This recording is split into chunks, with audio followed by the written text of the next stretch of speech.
All right, next up we've got some Star Wars figures from you. I'd say mostly from late 90s, early 2000s, somewhere in that era. We're going to take a look at them. You can see, based on the scale marker, these are about 3 3/4 inch. Not a whole lot different than what they are today. Not a whole lot different than G.I. Joe size. Let's take a look at each one. You have the two Hoth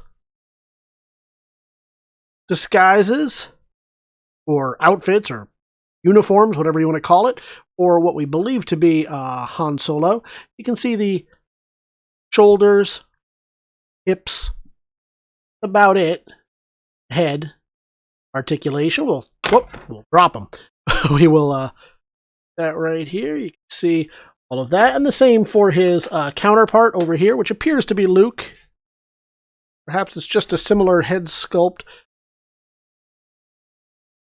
Got gloves on, so you can't really tell. That. Or maybe he's just a random Hoth trooper. Either way, you can build your army with it. You have Zizor. So he's not really a part of canon anymore, but for those of you who remember the Heir to the Empire and some of those series, pretty interesting character.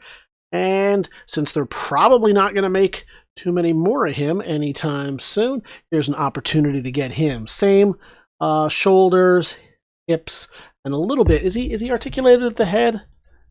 Yeah, sorta. It's a little stiff. And then finally you have Obi-Wan here. Terrible looking.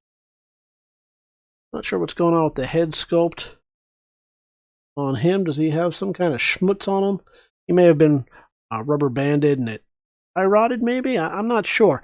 So the head, it's hard to move around at all, simply because he's got, you know what, I'm going to move these out of the way. Simply because he's got all that hair. Can you see? Yeah, I don't know what that is going on his beard. I believe that's just, probably he was wearing a mask or something, and that plastic has begun to decompose. He's got the legs, but again, the robe kind of makes that tough, and then he is articulated at the shoulders. So an interesting little piece right there. Obi-Wan's robes. Probably, if I had to take a guess, I'd say that's from prequel figures. Power of the Force 2, I think, was at the very end of that.